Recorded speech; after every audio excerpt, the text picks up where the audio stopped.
Hey guys, welcome back to the Educated Homebuyer Live, where our goal is to help you buy right, borrow smart, and build wealth through real estate ownership and financing. Josh coming in hot at the last minute.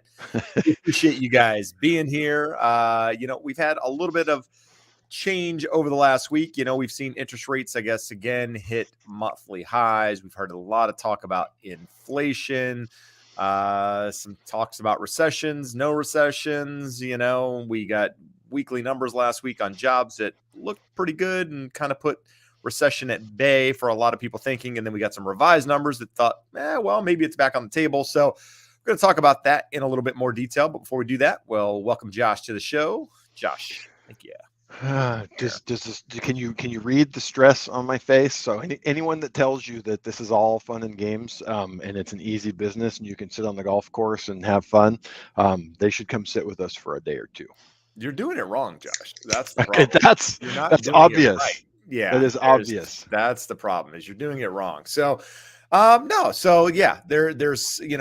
let's talk about some weekly changes, right? Inventory here in Orange County, where I am, continues to go up. Today I saw, prior to the show, just over 2,900 homes on the market, which is the highest level we've seen, I think, since December of 2020 was what I read or what I saw. So got more inventory coming to the market here in Huntington Beach. We're in the 180s. So more and more property coming in the market. Properties are sitting a little bit longer. We're starting to see some price reductions. We're starting to see more normalization. Good thing, bad thing, I don't know. I guess it depends on which side you're on. Sellers are definitely stressing a little bit. I'm wondering if they've missed the boat. I've had the conversations. In fact, I've had agents call me and ask questions about listings I have and then tell me the stories that they have on their side, and they seem a bit stressed. So we've talked about it before. It's going to become more of a professionals market on the real estate side. You're going to see less of the sloppiness that you've seen over the last couple of years, where whatever you throw at the wall, it sticks, and, it really just beneficial to one side. You're going to start to see a little bit more balance in the market. It's not going to shift to a buyer's market, but it definitely balance is coming. Josh, so why don't we get a little update on interest rates and help fill in everyone watching? So hold on, let's see, where were we? Today is June 8th. So last week would have been June 1st. We're 101.41 and today at 101.13. So that's 3/8 of a point. So if you wanted the same interest rate last week as this week, it would cost you about 3/8 of a point more, just a little bit more than a quarter point than last week. So for all intents and purposes, it hasn't moved. Rates are worse than where they were a week ago, but almost imperceptible. The thing that I would like to point out, I was just looking here all the way back to the first week of April. So 2 months now, we've been in a 0.5% range from top to bottom. So the worst would have been 0.5%. And that was when we were seeing the numbers at like 5 5/8, 5 3/4 on the national averages. As of today, your best qualified borrower is probably in the 5 1/4 range, maybe a little bit lower, 5 1/8, 5 1/4, somewhere there. And then if you're looking at your government loans, still in that 4.5, 4.625. So, if you're in the market right now and seeing those rates, it doesn't help to hear that those are historically pretty good rates, but they are. And what I am looking at and seeing is now we have 2 months of the market kind of putting a bottom in here. And the market has known what the Fed wants to do, what the Fed is planning to do. We're looking at, what is the meeting next week, Jeb, or the week after? It's next week, right? Next week. Yep. So we're going to get another 0.5%. If the market was panicked about that or freaking out, thinking that that was going to somehow lead to higher treasury rates, higher mortgage rates, we would already see that in place. Jeb and I, not to get on the ground level of actually what is an interest rate that you're going to get, because there's over 40 factors that go into that. That's what's really important. People will call and tell me, well, so-and-so quoted me. Okay, well, what did you send them? Did they know this was a condo? There's so many things that people are talking to call center loan officers, and they hear a number and they go, that number sounds awesome. I had someone yesterday tell me they got quoted 4.875, and I go, cool, how many points were you going to pay? It's a condo, 10% down. It's going to cost multiple points to get 4.875. Oh, they didn't say anything. So from a bigger perspective, Jeb and I were looking, I shared an article with him yesterday. Lacey Hunt is one of the best economists in the country. his projection, again, it's all opinions, but his projection, his opinion is recession Q1 of next year, which is later than what some people are saying. And he says during that recession, we will see the 10-year Treasury back under 2%. Now, to put that into context, at the worst part of COVID, for a day or two, we were at 0.3% on the 10-year, and we spent a year in that 0.7 to 0.9% range. So it's still double where it was. But when you see rates come down, one of the reasons why mortgage rates are so high right now is the hedging costs for locking interest rates in a rapidly rising environment. When those normalize a little bit and we can see the spreads between 10-year Treasury and interest rates, it tells you that if Lacey Hunt is correct, you get a 1.9 Treasury and you get a more normal spread of 1.5, 1.6, 1.7, say 1.75 to between the Treasuries and mortgages. You're looking at a high threes interest rate. So not going back to where it was, but we're likely to get an up. Wow. What were you timing? Well, so not to interrupt you there, but so I have a Traeger at home, and the Traeger has an app on it, and the app will tell you when your grill is preheated to what temperature you want. So my wife is at home right now cooking on the Traeger. Yes, she grills or smokes or whatever you want to do with the meat. And it just alerted me that the grill is ready. So I should probably inform her that the grill's ready, or she could walk out and see it. One of the two. So if anybody's wondering, my grill is ready to be cooked on. My favorite part about this is of the type of people, if you want to put like a cooking instrument to a person, Jeb is either an Instapot or a microwave type of person that he wants it in like 10 seconds. Absolutely. So the idea of a Traeger where you put things in it and like 12 hours later come back and it's done is hilarious that Jeb is thinking he's a Traeger person. That Traeger will be in the trash within 12 months. No. Actually, you could turn the heat up and grill on it. But I will say, we cooked ribs on it a couple weeks ago. It took 5 hours for ribs. We ate them in about 15, 20 minutes. And I looked at my wife and said, that was really good. But that took 5 hours to cook. There's no food. Hey, and listen, I'm from North Carolina. I'm a big barbecue lover. Love pulled pork. Love barbecue. Love all types of barbecue. There is no world in which 5 to 6 hours to cook anything is worth the time. Like, just give me a piece of chicken and I'll eat it and we're all good. It's to get you to the next meal, guys. But anyway, that's a whole different conversation. So Josh, what were we talking about interest rates there? We were just talking about with certain people's projections. Like, I don't think it's unreasonable to think that we will get a recession in the next 12 to 24 months, that we will see the 10-year Treasury where we're just over 3% now, either closer to 2 or below 2, somewhere in that range, plus or minus 2, with a 1.5 to 2% spread to mortgages, which tells us we're looking at interest rates in the 3.75 to 4.25 range sometime in the next 12 to 24 months. So is that supportive of home prices? Yeah, it is. But once momentum is lost, it's hard to regain. So the market still has momentum. You talk about a flywheel. Once you get it moving, you can stop pushing on that flywheel and it will move on its own momentum. So we are seeing a cooling market. But I was on a call last night, Jeb, with 3 loan officers from different parts of the country, San Diego, Chandler, Arizona, which are not all that different from us, and then another one in a rural part of Maryland. And she was saying probably the coolest. So I asked them, I said, if a year ago on a scale of 1 to 10, the market was like a 12 or a 15, whatever you want to call it, where are we at right now? The guy in San Diego and the guy in Chandler both said we were absolutely at a 15 a year ago, and it's probably an 11 or a 12 right now. And that may be a bit of an exaggeration, but I can tell you, Jeb, you wrote an offer today. I called the listing agent. It wasn't like she was going like, thank God we have an offer. We got to accept this. I have a client who's making an offer. Actually, a watcher of the live here. She's making an offer on a manufactured home at a really affordable price point in Northern California, and that seller's playing hardball. So yes, sellers may be feeling like they missed out on the opportunity to have 50 offers and to have an auction for the top price for their home. But the sellers that my clients are dealing with still have multiple offers to choose from. It may be 2, 3, 4, but it is what it is. No, I mean, Again, I have property sitting. I mean, the property that I wrote an offer on today, it was literally first day on the market. So 0 days on the market, we already wrote an offer. So there's certain price points that are still going to be hot, certain properties that are still going to be hot. And there's price ranges that are going to sit a little bit longer. And so this is one of those stories. Now, I want to go back a minute ago, talked about recession being 12, 18 months out. Like there's many people out there, many smart people that believe we're already in a recession now. And a really strong belief that, the Fed typically is late to confirm that we're actually in a recession. They're usually about a year behind when saying, oh, yep, yeah, we're actually in a recession. And it's like, by that time, we're actually coming out of it. So, there's people that think we're in it. There's people that think we're headed for it. I don't, regardless of recession or not, that's not important as far as I'm concerned. That should determine whether or not you're going to buy a house, in my opinion.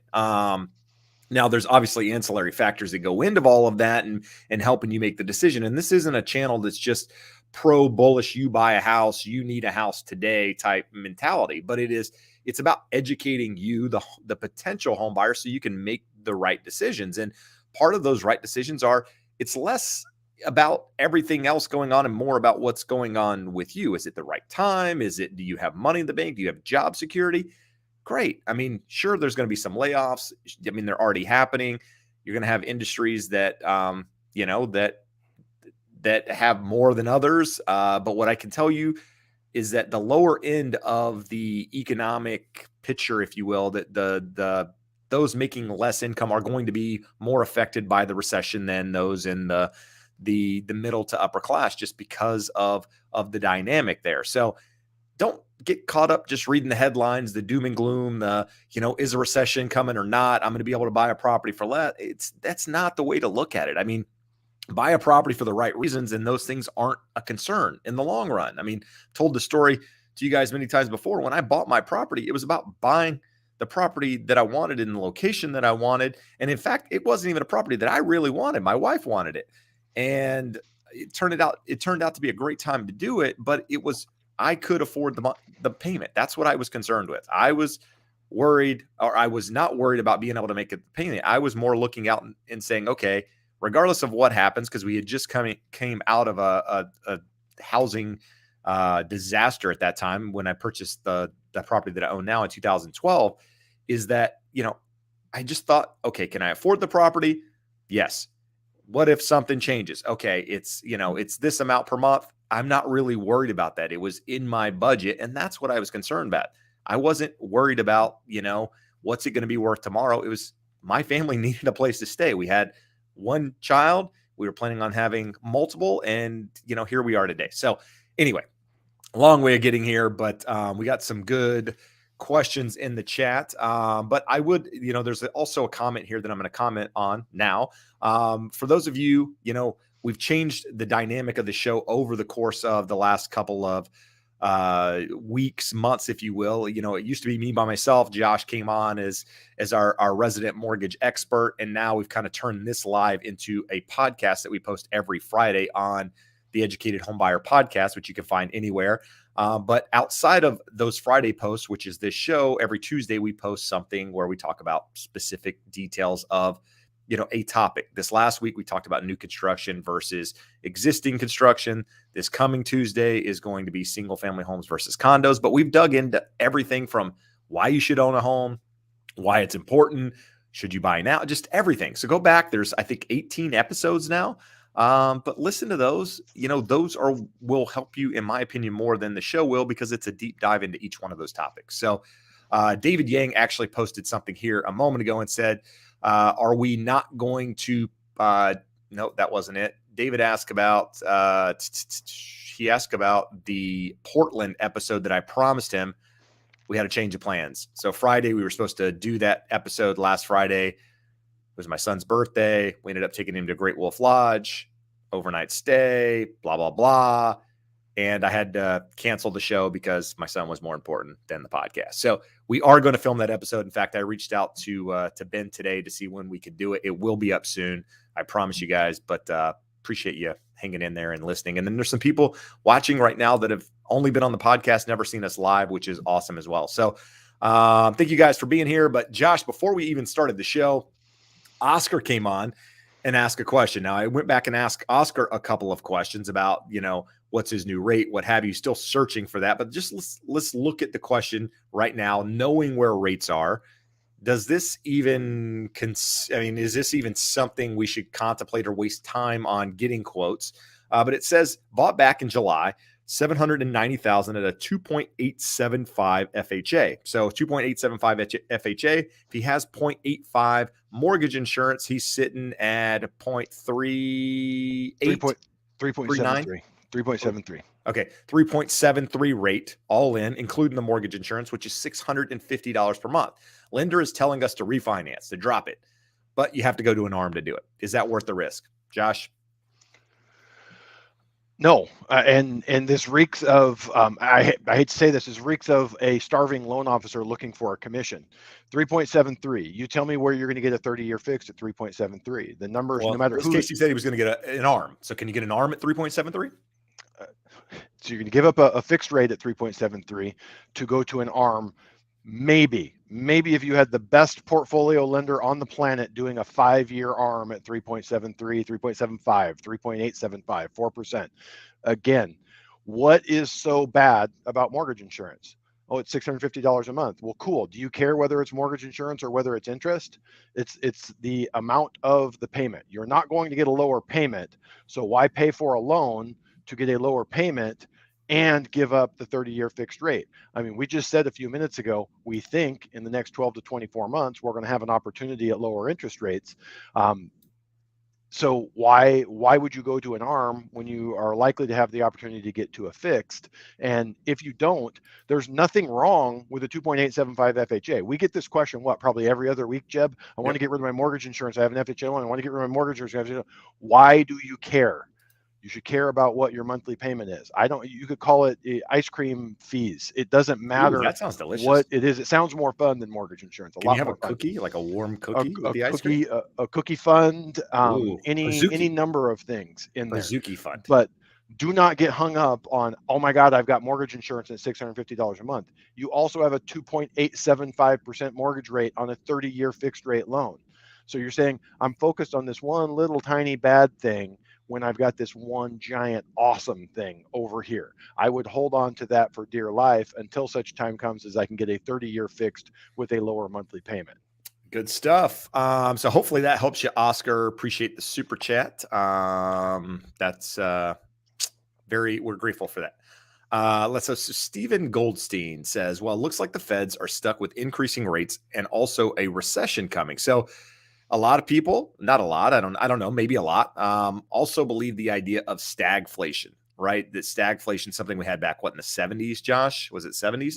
When stagflation was around. And so stagflation is a little bit different, basically where you have, an economy shrinking, but costs are still rising at the same time. And so that's not a good scenario. And if that's the case, then housing is going to become more expensive, even more so than what I believe. But Josh, what are your thoughts on the idea of a stagflationary environment?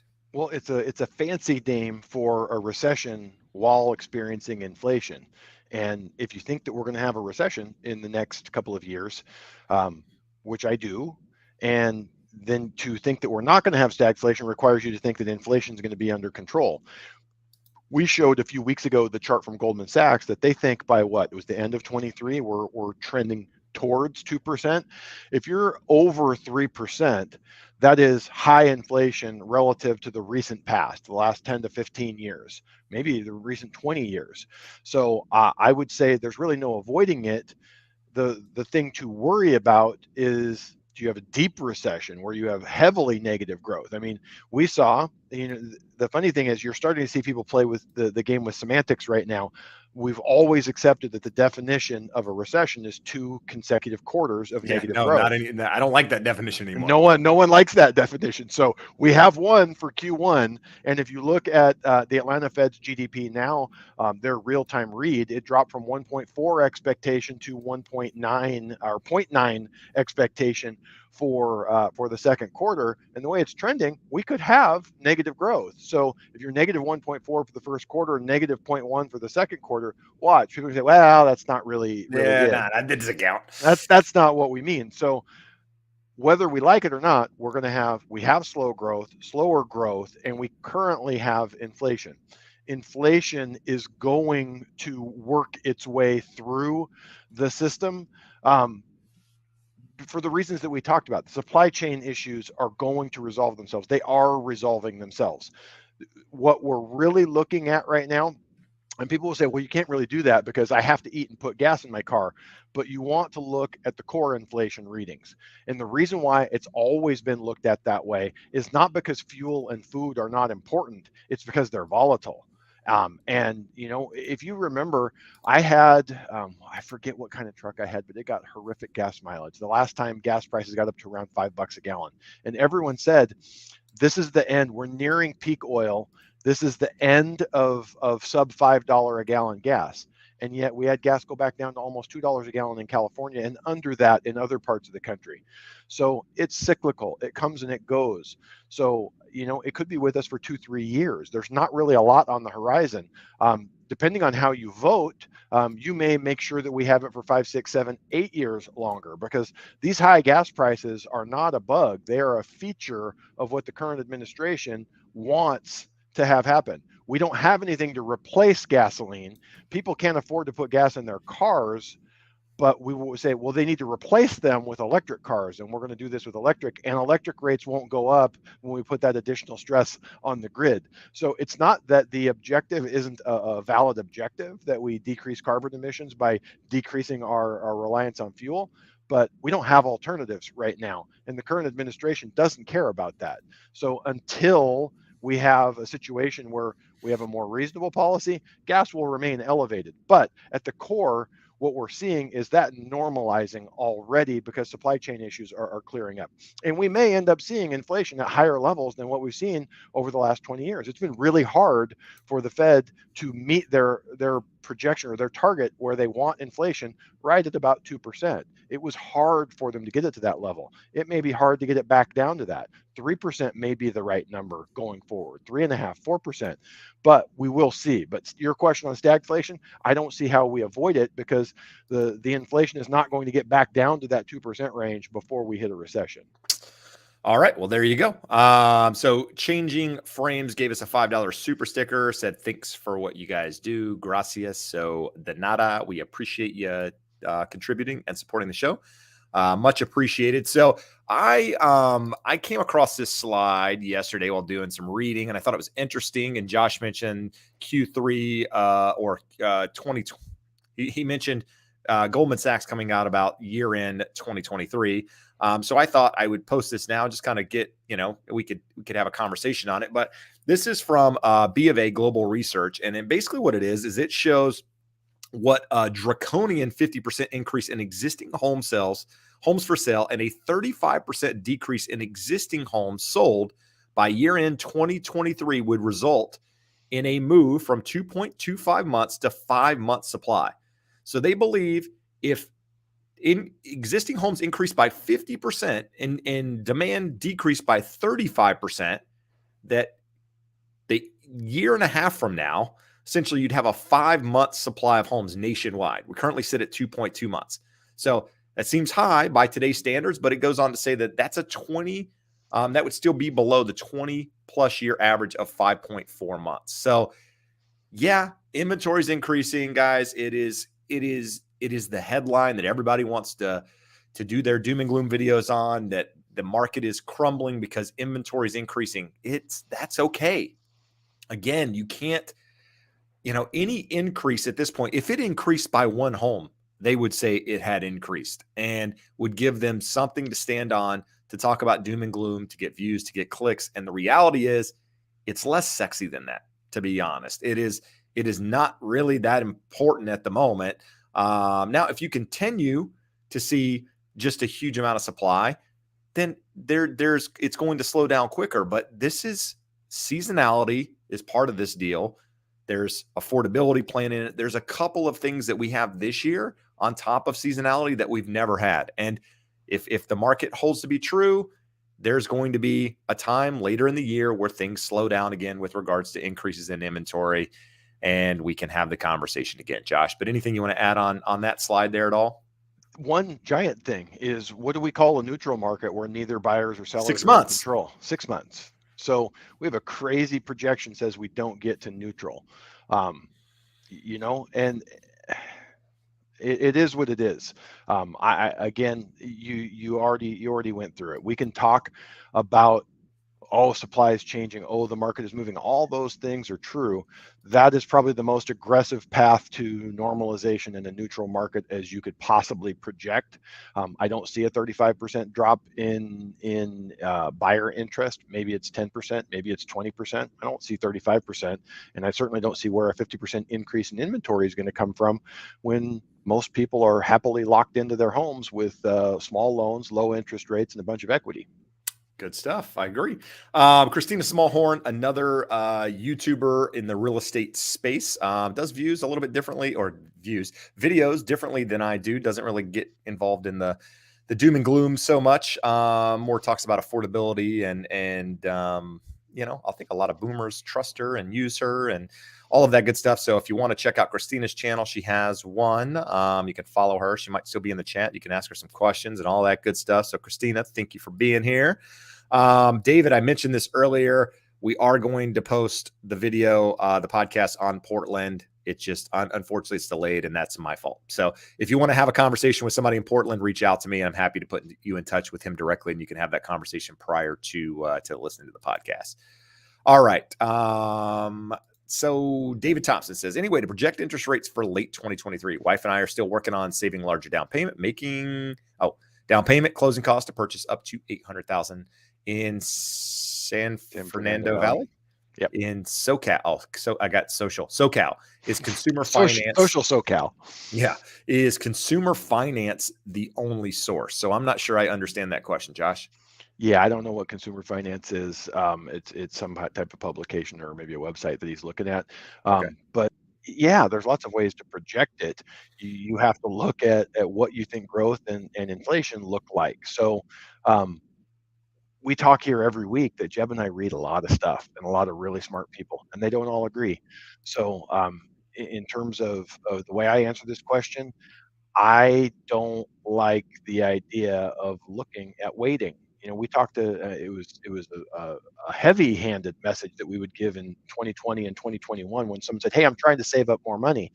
Well, when the market's going up 5% a year, that $800,000 house is going up $40,000 a year. Unless you're making a ton of money, you're not going to save $40,000. So you put yourself in a hole relative to buying today. And again, an interest rate is not permanent. So buy today at today's interest rate and refinance lower when the opportunity arises, whether that's 1 year, 3 years, 8 years from now. I do fully expect, I have the number here, Jeb, I'll pull it up. Zillow does a big survey of economists of what they expect in terms of home price appreciation in the next 12 months. And their median average is 4.8% for the next 12 months. So again, if you're looking at a $750,000 house, it's going to be almost $790,000 in 12 months and closer to $800,000 by the end of 2023. Most people cannot save that quickly. The people that can save that quickly are buying what they want today and not waiting because they have more money than they know what to do with. So from that perspective, I just question that, hey, I'm going to save up and buy when I have a bigger down payment when you're looking at those prices and further appreciation. No, and I put up this question as you were talking, Josh. End of day says, why would you pay mortgage insurance? Well, you pay mortgage insurance when you don't have enough money for a 20% down payment and you still need to buy a home. That's the advantage is, paying the mortgage insurance. Yeah, it costs you a little bit of money to do it every single month. But it gives you the advantage of being able to buy a home without that 20% down. It's tough, especially in SoCal. I mean, to think that you got to save 20% here in Orange County where I am, the median home price this year reached $1 million.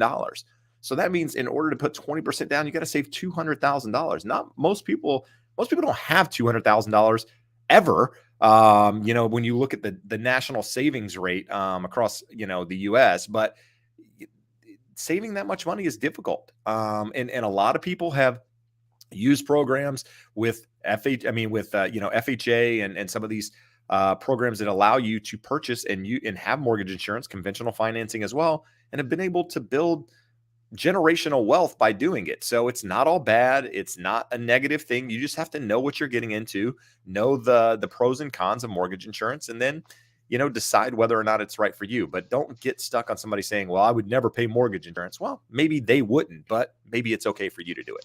Run the numbers for yourself and say, how long does it take me to save 20% down? Yeah. So and let's say you're not in $1 million market, you're in a $400,000 market. It's $80,000. Can I do it in 2 years? Probably not. Can I do it in 5 years? Maybe. In 5 years, here, Jeb, I found the other chart, and there's actually some good fun stuff to share on this. Well, while you're saying that, my video that gets posted tomorrow actually talks about saving for the down payment. Where does that money come from? How do you do it in this market? How would one save? And again, I'll say it's not a sexy subject. It's not the overnight success story you want to hear, but it's real ways that my clients, me personally, have been able to purchase a home. So if you're curious about that, check it out. It'll be out tomorrow. But Josh, what are we looking at here? So this is just an infographic summarizing that Zillow Pulsenomics survey. 114 top U.S. economists. They expect home price expectations average per year over the next 5 years, not in the next year. I thought it was just the next year. 4.8% cumulative in the next 5 years. 26.4%. So you look and you go, they found 114 bullish economists. Well, not really. Risks to the outlook to housing. 14% say risk is to the upside. 29% say balance. So 43% say something good. 56% say the risk is to the downside. Are we in a housing bubble? 65% say no. Can the Fed achieve a soft landing, bring down inflation without pushing us into recession? 71% say no. The last one's interesting here. They say, have we reached peak in CPI inflation? And I don't know what they put the 8.5% in there, but 59% said no. We've talked about this. The numbers seem to indicate that we're going to have some hot reads here through the summer on a year-over-year basis.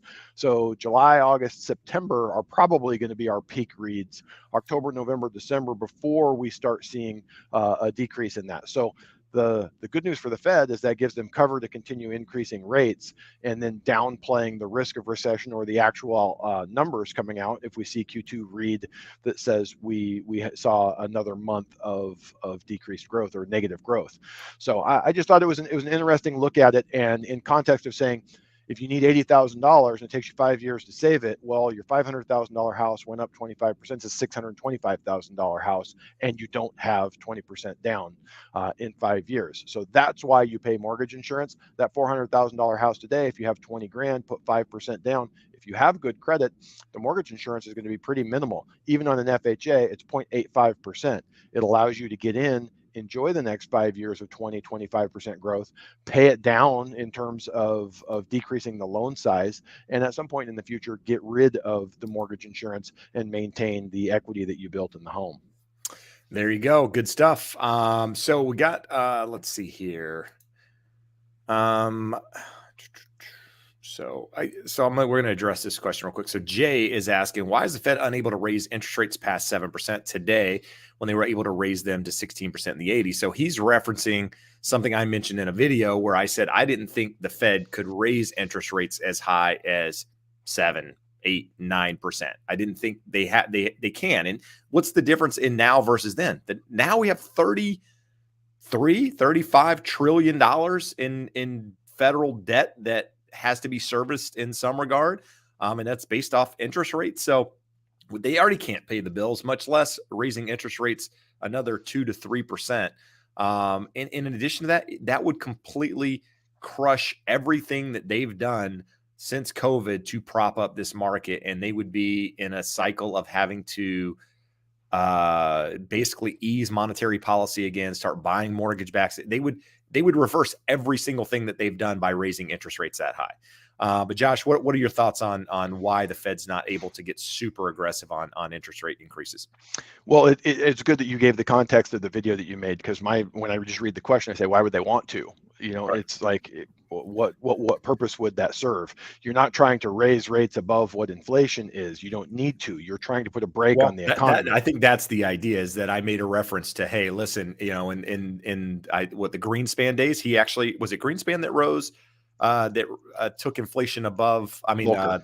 Volcker. Oh yeah. Volcker took interest rates above the Fed funds rate, and it ended up pulling inflation back. So I said, I don't think you can raise interest rates to 8.5% above where inflation reads at the moment in order to bring those down. So no, just a little you bit more context. made a very good point. If you take the federal funds rate that high and you see what happens. So again, Fed funds is not the interest rate that the federal government pays on their debt. It's not the interest rate that mortgage borrowers pay on their debt. So look at this.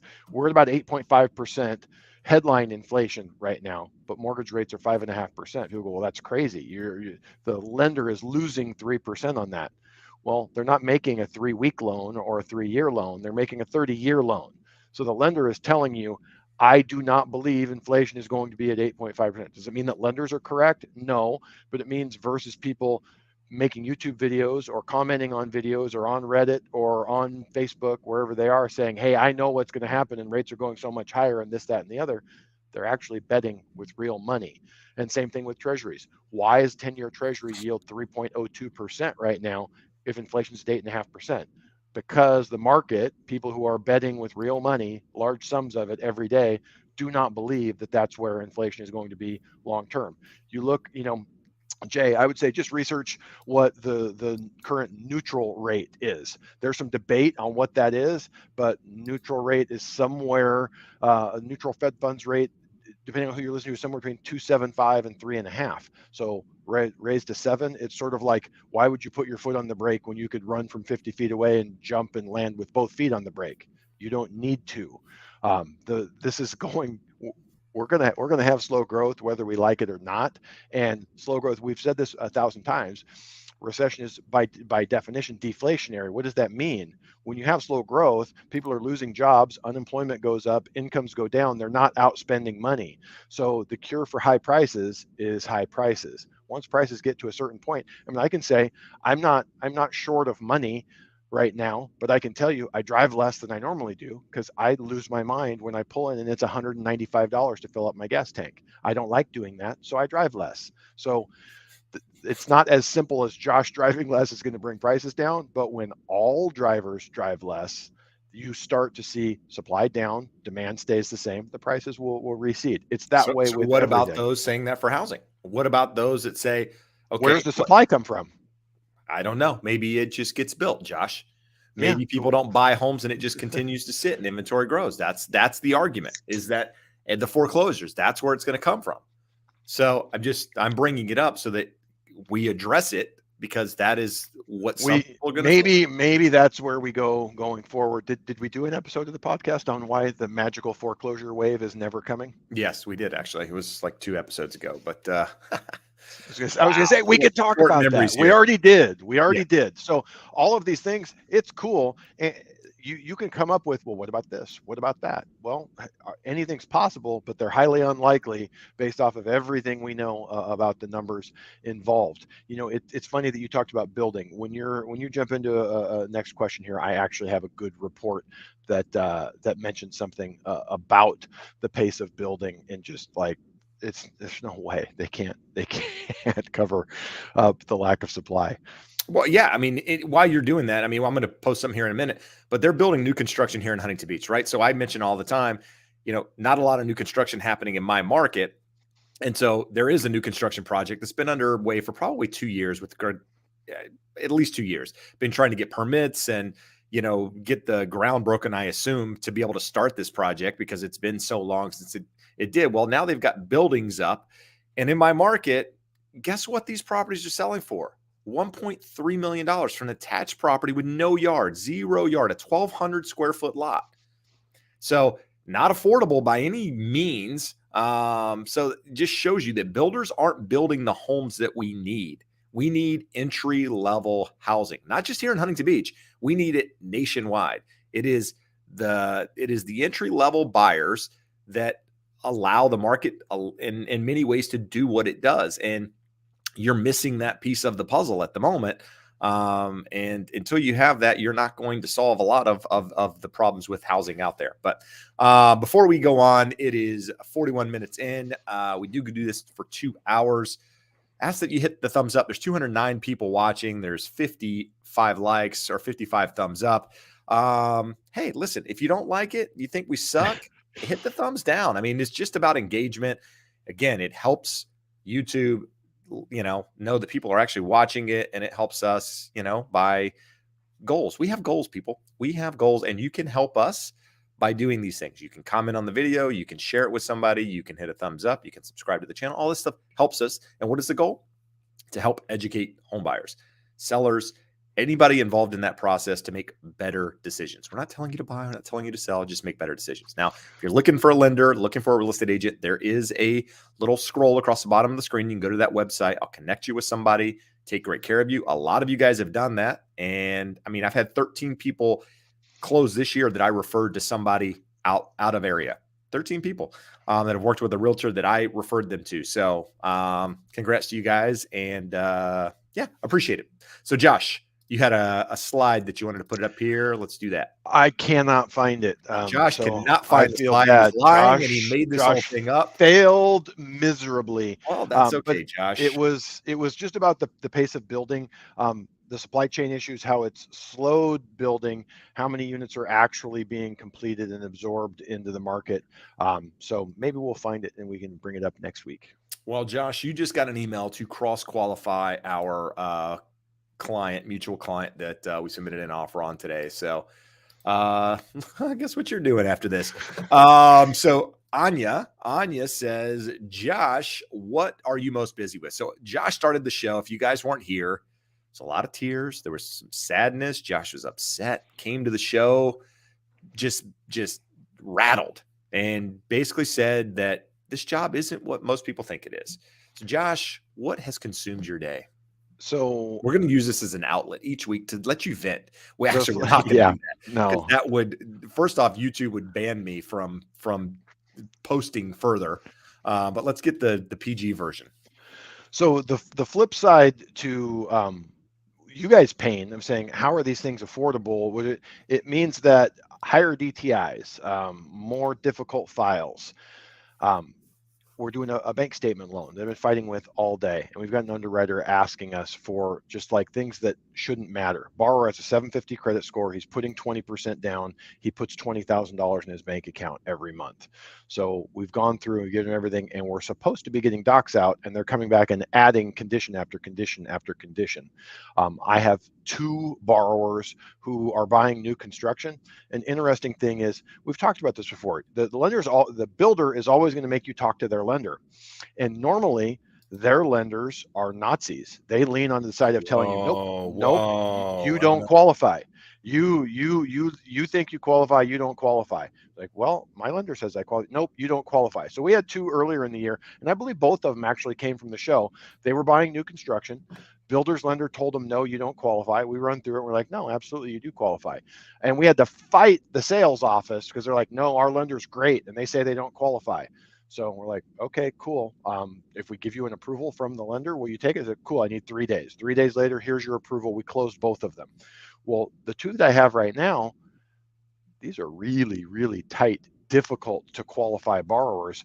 And the builder's lender's like, oh, no, you're fine. And I'm like, how are you fine? I said, what terms are they giving you? You're not built until November. Like, you guys know where I'm coming from. I think rates are going to be a little bit lower than they are currently in November. But the builder doesn't want to hear come November, hey, rates are 6% and this borrower doesn't qualify anymore. And they're both really marginal. So what are we busy with? Every file is taking longer. So you can see the numbers. Refinances are down 75% year over year. So if last year we had 12 to 15 refinances a month, now we've got 2 or 3. So that should free and open up a bunch of time. But we still have a lot of buyers, and those buyers are stretched more with higher prices, not having as big of a down payment, tighter guidelines, all that fun stuff. When I asked Josh to elaborate what was happening, I was just looking for a quick answer there. He gave you what was happening on his files. I'm sure many of you guys wants to know from a loan officer's perspective what they're dealing with. So I want to post this. We never do this, but I think this is interesting, Josh, because I post this sometimes in videos, but it gives us something else to talk about. And quite frankly, I'm looking for something else to talk about because we do the same thing every week. So we're going to put this up here. What is this? So this is something that Redfin puts out every week, I believe. And what it is, or maybe it's every month, maybe it's once a month, but what it is it's key housing market takeaways for the 400 plus US metro areas. And this report covers through the ending week of May 29th. The reason I want to post this is I just want to go over some things on here because I think these things are helpful. They're important to reference versus maybe where we were in the past, something to compare it to. So I don't like the median home sales number, and I don't like how they talk about pending home sales and because that data is old. It's all old. It's if this data ends May 29th, that means these properties were purchased sometime in April for the most part, right? So you're at this point a month and a half old on some of this data. So when you're thinking about pending home sales, existing home sales, you're thinking about, median home price, all of that stuff. Don't get so caught up in the direction of that stuff because it's a lot of I wouldn't say a lagging indicator, but it's not. It's older data. When a market slows down, the data is less important because it's old. In a booming market, it might be a little bit better gauge of the direction of things just because you can kind of see where things have come from.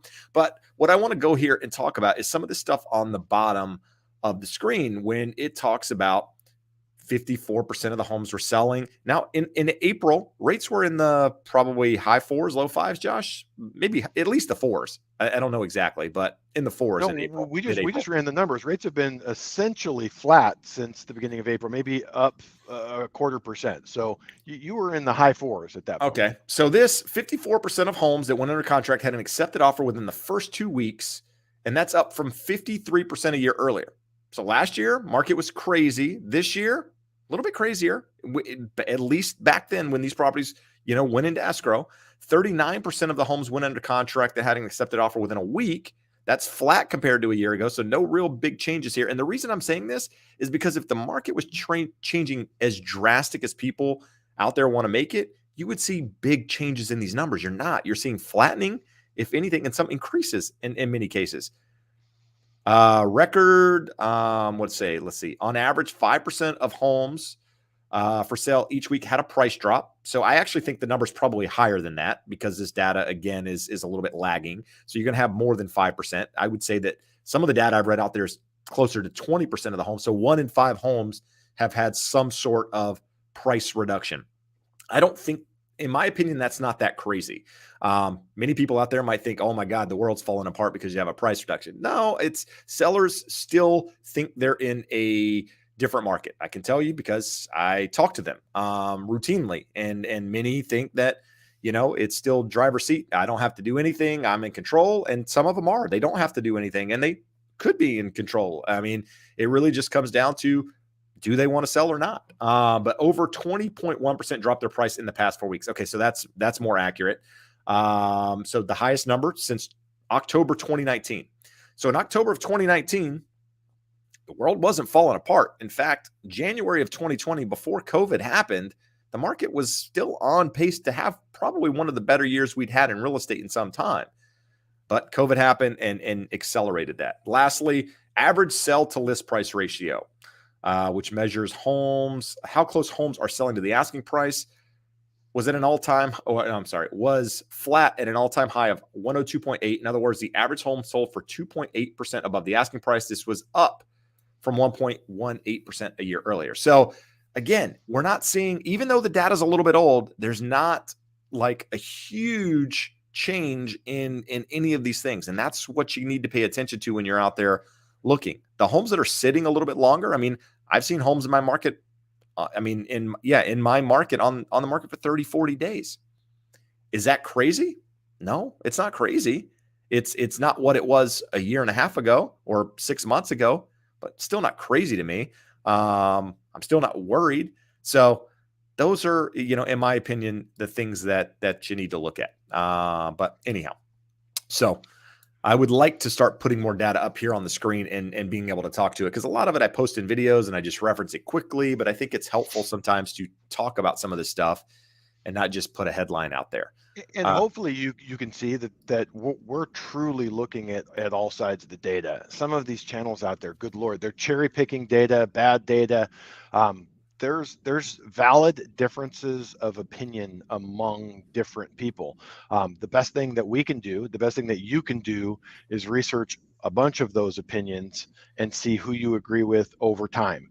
Jeb's done this almost 20 years. Unfortunately, I've been doing this for 26 years. Some of the people that I follow, I've followed for 25 years. You know what their biases and their blind spots are, and you sort of can triangulate what your beliefs are in reading what they're seeing, reading the people that they're influenced by. And that's what we try to bring you here every week, are the things that we're going through. I mean, Jeb and I probably hand 4 or 5 articles back and forth amongst each other every day. Yep. No, absolutely. And that's good stuff. I mean, Google knows now what I read and literally feeds me this crap daily. So I read more junk than I do actually good stuff that I feel like is useful. But sometimes you have to cut through the junk in order to get through, to the good stuff that you guys want to see. So got a couple more questions here, or a lot more questions, but let's get to them. So NL says, would you say inventory increases are due to seller FOMO late to the game? I would say that's a portion of it, no question. I would also say that inventory this time of year, is normal. So increases are normal this time of year. So you've got the normal increases, plus you've got the FOMO increases, plus you got affordability playing into it. I had a really good stat. I don't know where it is here. Let me see if I can find it real quick, Josh. And you can we got to step up our game of saving the good stuff that we see. No, I have a folder now, man, that I'm like just cashing in on this stuff. This is a really good chart. I thought this one was good. Hold on.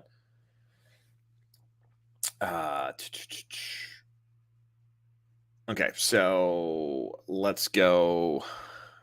How do I delete this one? Stop that one. We'll share this screen right here. So this is data where I am. So for many of you guys out there, who cares? You're in Orange County. But look at this data. So the blue is the sell price. The green is the original price. So this goes back to July of 2021. So you can see July of 2021, homes were selling for more. August, same thing. September, about the same. October, still higher. November, higher. December, about the same. January, actually, median price was down a little bit versus original price. February, now this is Orange County. February, about the same. March, actually, we saw an increase there. April saw an increase there.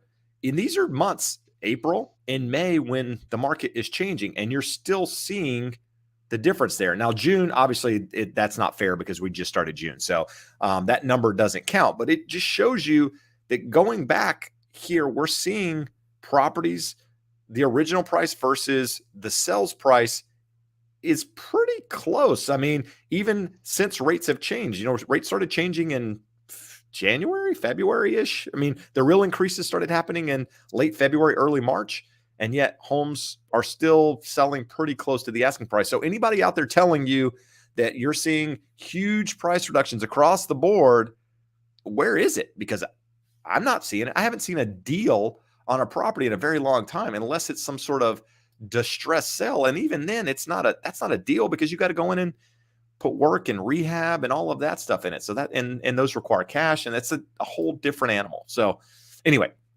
Josh, let's move on. Michael says, if he is single, is it safe to say he doesn't need a house? Josh, what would you say about that? I want to preface this because you guys will get the wrong idea. My wife is absolutely 200% the better half of me. Jeb and his wife can vouch for that. That's the understatement. I would stretch that higher than 200%. But for some reason, when my mind goes, when like a cool little condo comes up or something that my wife would never live in, I go, you could do something really rad. You could make the full man cave, bachelor pad, have like 3 French bulldogs, and just live by yourself with a 90-inch TV. So I don't think something like that. So I don't think you need a spouse or kids or anything to enjoy a house. Listen. So my wife and I together have an 1,800 square foot house. So we don't need that by any stretch. There are 2 rooms of our house we never go in. So just size accordingly. Get what you need. So the serious answer to this question for me is always, I think everyone should own a home. Relating that back to something Jeb said earlier, I don't think everyone should today buy a home. I think in a lifetime, owning a home, paying your mortgage down, building up equity, securing a roof over your head in retirement is essential for everyone. And the educated home buyer, the purpose of this live, the purpose of the podcast is to arm you with the facts and information to enter the point at the best point for you. So in relation to this question, I don't care if you're single or not. If I'm single, I'm still going to own a home. If my wife decides she's the better half of me and she's taking her better half elsewhere, I'm going to buy a house. It'll be a tiny one, but it'll be me and my dog if my wife lets me keep her, and that's where it would be. Too funny. All right. So I'm just reading some comments in here. So Josh, so Al has a question here. Al says, what percentage of homes fall out of escrow? Let's see here. So what percentage of homes fall out of escrow? What types of escrows, loan, property type are the most likely? So in my experience, it's a very small percentage of homes that fall out of escrow. We'll see what the coming market, the shifting market, the changing market does. But I've been through a couple of different markets, and I will say that more often than not, if a deal falls out, it falls out instantly. The offer gets accepted, people get cold feet. Once people are in the process, it falls out for one of two reasons. Either the loan doesn't happen, they can't get approved for the loan, or something happens with the appraisal and or request for repairs where they can't agree on something. If those things are agreed upon or negotiated, and both parties are okay with it, deals, move on. So I will say out of, I don't know, over the last, say 5 years, probably close 150 transactions or so during that period of time. I would say that less than probably 2% get into escrow and fall out. Maybe one. I mean, honestly, I can't remember the last time somebody got into escrow and backed out. It's been that long, or fell out for whatever reason. So Josh, how many of your clients go into escrow on the mortgage side and end up falling out? It's pretty rare. I would say a couple times a year. So you see way more transactions than I do. 100 puts you at plus, about right? 1%, and some of that has to do with us. Not to pat myself on the back, but we do our job on the front end, so we don't have loans falling apart. What happens for us? An inspection comes up and something hairy that the seller won't repair or that the buyer just isn't comfortable with, or an appraisal issue, which is also pretty rare. It's generally something comes up during the inspection period that the client doesn't like, or weird and rare, but also another property comes up and they say, I want out of that one, I'm going to go buy this one. And that hasn't been common the last few years because it's so hard to get something under contract, the likelihood of getting two good homes under contract. But when you have good agents, we talk all the time, this is an 80-20 industry, and it's probably more like 95-5 in terms of both volume and quality of agent and loan officer. If you have good agents, good loan officers involved, it's incredibly rare. I can say in other lower price markets where there's a lot of hillbilly agents, it might be as much as 10%, but it's still rare. No, absolutely. So Nathan McPherson posted a comment, Real Estate Mindset released a video, top 10 real estate YouTubers, confirmation bias at its finest. So never watched one of his videos. I just see the titles. I can only imagine the 10 in there. I might have to watch that just to see. There's so many idiots out there, guys. I swear to God. I wish I was just a negative person, because I would just change my channel to address all of this stuff, but I'm not. I'm still trying to educate you guys, still trying to provide some value here on the channel. That's why every video is not housing market. A lot of it has to do with loan programs. A lot of it has to do with helping you buy a home, things you can, just different things to actually help versus just posting the view stuff, the clicks to get the clicks. So, but my belief is that a couple of those doom and gloomers might be actually there working together with some of their stuff. So I wouldn't be surprised to see all the names that I think are in that video. But the other one that's funny, Jeb, is you guys watching wouldn't see this, but a lot of our industry publications will be 10 best YouTube channels, either real estate or mortgage. And you look at it and you're like, Those are terrible channels. They're smart people, good high producing people in our industry, or people connected at companies where they don't actually sell or close loans themselves. But you're like, again, confirmation bias. It's like, hey, you like that person, so you're saying that their YouTube channel is awesome when their YouTube channel isn't all that great. Just because someone's really great at their job of real estate or mortgage doesn't necessarily make them great at YouTube or a podcast or whatever else they may be doing. No, good stuff. So we got some more questions here we're going to address. So Christopher is in my market, says OC real estate question, 955 Costa Mesa, blah, blah, blah. Telling me the price, is it worth it? I have 40% down. I'm hesitant. So here's the deal, Christopher. I could give you my analysis on this, but unless I'm your agent, and this is going to sound super self-serving or whatever, but like helping you with that question and then you going to somebody else and doing the deal doesn't serve me. And so, I'm here to help, but obviously Jeb, if I spend my not time only in analysis doesn't and stuff serve going you, through that. it opens you to some liability as No, well. it definitely, and that's what I was going to say, is that it takes my time to look at comps and to give you my thoughts and all of that stuff. And then you end up going and doing the deal with someone else or what have you, and then using that analysis and perhaps putting me in a legal situation with regards to giving you advice. So I can't really do that. Don't really want to do that. Don't really give advice on this stuff unless you're a client, in which case we do it. And so that's how that works. So I apologize, but don't like to get in the middle of that sort of thing.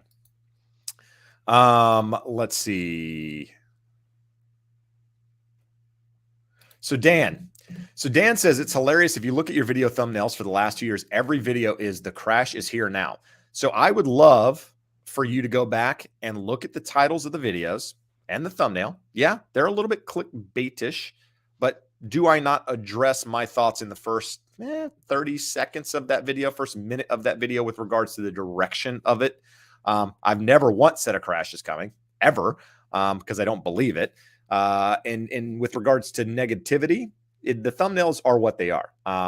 It's like the media getting you to click to read the article. I click articles all the time that say something and I start reading it and it's something else. That's okay because they address what they were talking about in the article. The same is said here. So, it is what it is, my friend. If you don't like it, I don't know what to tell you. There's a lot of people out there that will have the crash topic and actually tell you there's a crash coming. Those guys are idiots. So if you want factual information, I'll give it to you, but you're still going to have the same thumbnails, my friend. But anyway, let's go. Let's go. Oh, then he goes on to say, not your videos, Jeb, the other guys. So if I was being mean there, I wasn't meaning to be mean. No, I mean, in all seriousness, I do have I've talked about this with you, Josh. I have trouble making some of these thumbnails that look like the world's ending to get clicks on it.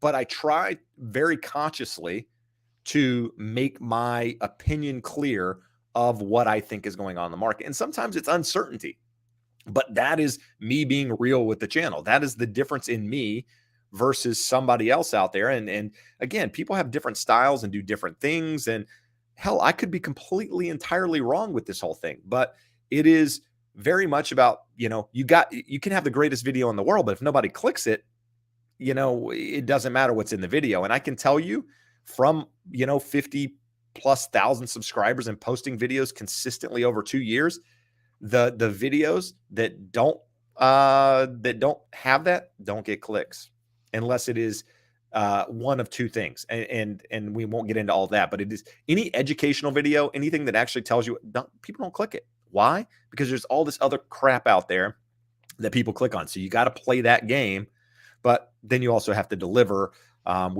whether either confirming that information and or denying it. So hopefully that is clear. But anyway, that's my thoughts on that. Jeb, one interesting thing, just to give you an idea of why did these people do it? They do it because it works. You talked about educational videos. If we make a video that says how to buy a house, that doesn't do as well as how not to buy a house. Like the negative, or do not buy a house. The negative side of that will absolutely exceed. 10 ways to buy a house right versus 10 ways to screw your life buying a house. The clicks are massively different depending on the negative headline. No, I agreed. I mean, yeah, absolutely. And again, I struggle with the whole thing because I don't want to be that. That was never what the channel was about, but here we are. Anyhow, so this comment is not like any of the other ones. So we're going to click on it. It says, thanks, Jeb and Jess, for helping us in the journey of home buying. We're that client buying a manufactured home in NorCal. Hope it all goes well. So good luck to you guys. And, hope that it goes well as well. And that's again, just to refresh you guys on what that was. They're in the back and forth stage, and that seller isn't just jumping up and down saying I'm take it. They're showing the property to one more buyer tonight, trying to squeeze more out of it. So hopefully we have a happy ending tomorrow and we get the property. But that's a market that is an affordable market, and anything that's affordable, there's going to be demand for. So anyone that's thinking, hey, you're going to find a price range or a pocket or an area where there's no competition, sellers are still being a little picky. No, and I, got off on, went down a rabbit hole, started commenting. Jennifer giving us a super chat early on, 411 for the 411. Appreciate you doing that, Jennifer. Obviously, you don't need to do that. She is our moderator here. She helps us out. She's the resident badass, if you will, when it comes to you guys behaving. So if you don't behave, Jennifer's going to come to the rescue of the channel and take care of you guys. So thanks again, Jennifer. Let's see what we got here. So we're going to... Jeb, before we get off the Jennifer topic, someone has a bone to pick with you. Jennifer, you remember the nice donation you gave for dog treats a couple weeks ago on the show? Don't change your voice and make it all sweet, Josh. Someone has not got her dog treats, and she's angry. I gave her a ball. She said she's going. Mom took the ball. She said she's going to bite Jeb for you. Well, that's fine. Fair enough. So the dog gets no treats. I keep the money. That's how it works around here. Let's see. This is it. I mean, some of these questions have been in here a while, guys. I apologize. I have the opportunity to custom build at cost in San Antonio, Texas area within the next 12 months, aka 20% build discount. Think it's safe or continue to rent? I work for the custom builder. I don't know. I would say 20% below the cost. I mean, it seems like a pretty fair, opportunity, if you will, especially if you're going to be there long term. Now, I don't know what building looks like in San Antonio. Where is it in San Antonio? Is it a desirable area? Are there jobs there? Are there companies coming there? These are all things you need to consider. Are you going to be there long term? If you are, the easy answer is yes, absolutely. Or can you buy something that you like for less money that's already built? These are all things you got to go back and forth with. Unfortunately, it's not an easy question to just answer. I think it's easy. Yeah, you just build. 1,000%. There you go. All right. YouTube user says, what repercussions are there for a buyer for backing out of a contract aside from losing the earnest money? Loan reached clear to close stage. So in the state of California, there's no repercussions for backing out of a contract other than losing your deposit that I'm aware of. Maybe there's something that I'm not aware of. I've never had anything happen in that case. In fact, I've never really had any clients fall apart at that stage. Not true. I have, but it's been a very long time since they did, and that's what happened. They lost the deposit. In other states, there might be something there that there's some additional liability, but typically it's just the deposit that's happened. But I guess the question is, why at clear to close would you be looking to back out? I'd be more curious about that than the question itself. David, he said earlier, Consumer Finance Protection Bureau provides an overview of interest rates that folks in the county receive. So, Josh, do you use the Consumer Finance Protection Bureau to get interest rates, or should somebody contact a lender to get interest rates? I didn't know I didn't know they did this. So I like new things. So I just put in CFPB rate, and then it says CFPB rate checker introduces mortgage interest rate checker tool. And how accurate is it? And haven't seen this, but let's says they introduce it. Where in the hell is the link to it? David, if you have the link, send me the link, because I see the announcement of it, but I'm not actually seeing it. All right. So we're going to get that. So sorry about that one. I'm trying to get through some of these questions, guys, because they've been in here when I've been talking. Dennis says, sitting on $200K cash and having a hard time finding a home for it to protect against inflation, stock market drop, or even real estate cash flow negative in the area. I want to buy. Yeah, I mean, that's a difficult one. I'm sitting on cash right now too, but I'm okay with it because I think there's opportunities in the market, maybe not necessarily being able to buy something at a discount, but be able to buy a property that maybe wasn't on the market for the last year and a half at, with less competition.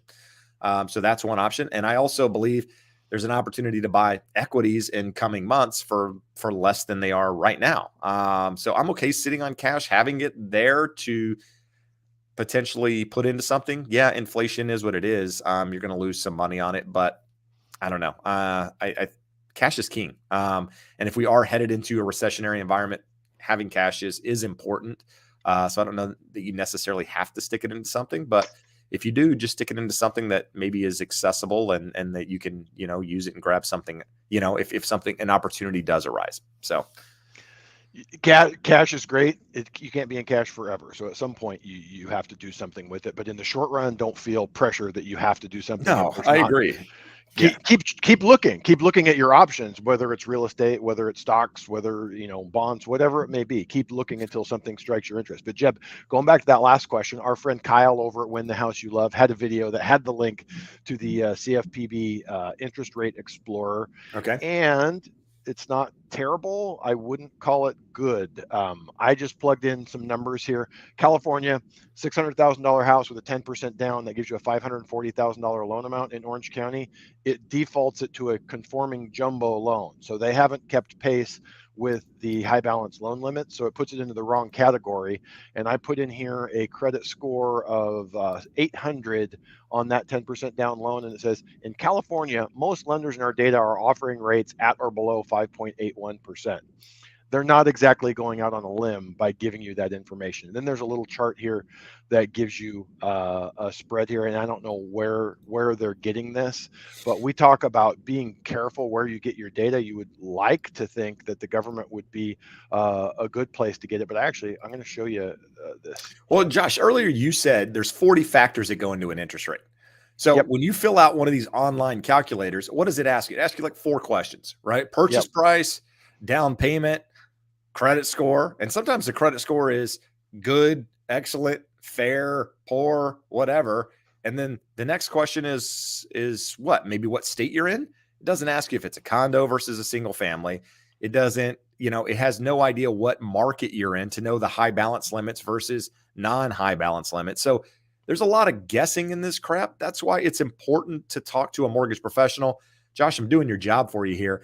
Talk to somebody that does loans daily. It doesn't cost you anything to get a quote. It's free. You can have the conversation and they can tell you, hey, listen, based on this information, this is about where you'd be. And then you have a better, idea of where, what rates are versus looking at some of these calculators. Worst case is it matches that. Best case is it's actually better than what you're looking at. Yeah. So the other thing to remember, if you're looking at rate tables, like I would never use a rate table for picking a lender. I actually have a friend who is a sales manager for a big call center here in Orange County, and I asked him, I go, how do you guys do those loans that you put at those absurd rates? He goes, we don't. I'm like, what do you mean you don't? They make the phone ring and you go through it and you explain to the person why they don't qualify for that. And if you look, the only way the phone rings on a bank rate table, when there's 5 pages of people, you have to be at the top. So you'll also note that the top has the lowest rate with a number of points, and they're still a point and a half off of what it would cost to actually get those rates. So you're not reading the fine print the way they are, or what they're putting in there. So like if you think that online is the way to go, just make sure you check another option, and don't make your selection based off of just interest rate, and get it in writing. Expertise is far and away the most important factor. Most reputable lenders are going to be in a fairly narrow range of prices, and if someone is significantly lower than the 2 other lenders you talk to, there's a real good chance it's not a legit quote. All right. Good stuff. We got some good questions in here. I'm clicking on some stuff to come back to, so give me 1 minute. Let me throw this one in here. It's an easy one while you're clicking on Yep. stuff. SH90 says, is just paying the mortgage insurance upfront yearly better than buying down the rate, since interest rate might drop in 12 to 24 months? It doesn't really matter, because both of those things, paying the mortgage insurance upfront, you pay it in a lump sum upfront, so it's a sunk cost. Paying points to buy down the interest rate, also a sunk cost. If rates drop lower, you're not going to get that money back. I believe on mortgage insurance there are refundable quotes, but they end up being more expensive, and I've never actually seen one used. So if there's anyone out there watching that's used one, or a loan officer that uses them, I don't know of anyone doing it. So the upfront mortgage insurance, it can definitely make your payment lower, but it's another form of a sunk cost that you're never getting back if rates decrease in the future. All right, good stuff. We have Metal Mike saying he smashed the like button. So I'm going to ask that favor at the moment. If you guys haven't done so already, hit the thumbs up. Make a comment in the chat. Let us know you've done it. Maybe let us know where you're watching from. This stuff again helps us. Get closer to our goals again of helping more people. If you haven't done so, listen to the Educated Homebuyer podcast. There's a link in the description below. You can find it. Again, deep dive into more specific topics. I know a lot of you guys probably get tired of hearing this, but want to get as many people there as possible, because honestly, it is an easier platform to dive deep into some of this information, because it's a conversation versus just me staring at a camera, which can be very difficult sometimes. So do that. And again, there's a link below where you can get connected to a real estate expert or a mortgage professional anywhere in the country. And this goes back to what I was saying a moment ago, is relying less on some of these online calculators and actually talking to somebody, having a conversation. Whoa, imagine that. You can have a conversation with people in this world. You don't have to hide behind a screen and chat.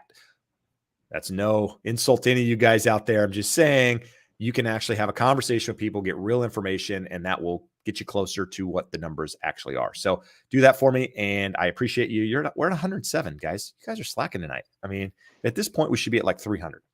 300. That's all I asked for. 300. We've never hit 300 before. What do I got to do? Let me stand on my head. I'll do it. I'd like to see it right here. I'd like to see it. Ooh, dude, I don't feel great right now. That might not be a good idea. Okay. So anyhow, David had a question here, or a comment rather. Two things. First off, we're going to get rid of that thumbs up so you don't have to stare at that. But he says, I'm in Southern California, had 4 offers the first weekend. So congrats on that, David. But he goes on to ask or make a comment and a question. He says, just had the buyer of my home switch from conventional loan to FHA about a week and a half into escrow. Do you think they started with conventional to up their chances of me picking their offer? Probably, possibly. I don't like it. I hate that crap. It pisses me off when I'm the agent on the other end and that stuff happens. So you got to figure out, I mean, if you're selling a property, is it a condo? Is it FHA approved? Like, what's the real, why did you switch? That's the conversation you need to have. You had 4 offers. You don't have to go with them. They changed the contract. You have to agree to it if they change the contract. So you can play hardball and say, give them a notice to perform and say, hey, listen, again, this is not advice. You can go back and say, listen, this is the contract you filled out. You either do it this way or we go to somebody else. And so just find out why they're doing what they're doing and decide whether or not you want to move forward with it. What's the mechanics of that, Jeb? I've often kind of wondered on that. So say he says, no, you have to complete with it conventional. Do you give them like a notice to perform with conventional terms? Do you refuse to let the FHA appraiser in? How do you handle it? Yeah, I mean, that's a tough one. I think, me knowing the loans a little bit more, I feel like I'm a little bit more privy to how to have that conversation with the lender on the other side. But you want to find out why. Like, why are you doing what you're doing? What was the reason? Why are we changing the contract? Hey, just be honest with me. Did you write it like that so I'd accept your offer? I think I'd probably be more accepting of that than give me some bull crap that some lie just to get your offer accepted. So I don't know. I mean, quite frankly, I haven't had that happen on my side, and nor have I been on the other side with it. I mean, I do have a buyer that I wrote an offer for today, and he asked me, straight up, hey, he's planning on putting 10% down. He said, hey, should we put 20% down on the offer and then change it to 10% once it gets accepted so that it looks better? I said, no. How much are you putting down? Putting 10% down. Then that's how we should write the offer. Like, let's not go in here trying to play games right to start with. It's not a good place to start from. So just come in, be honest, be transparent.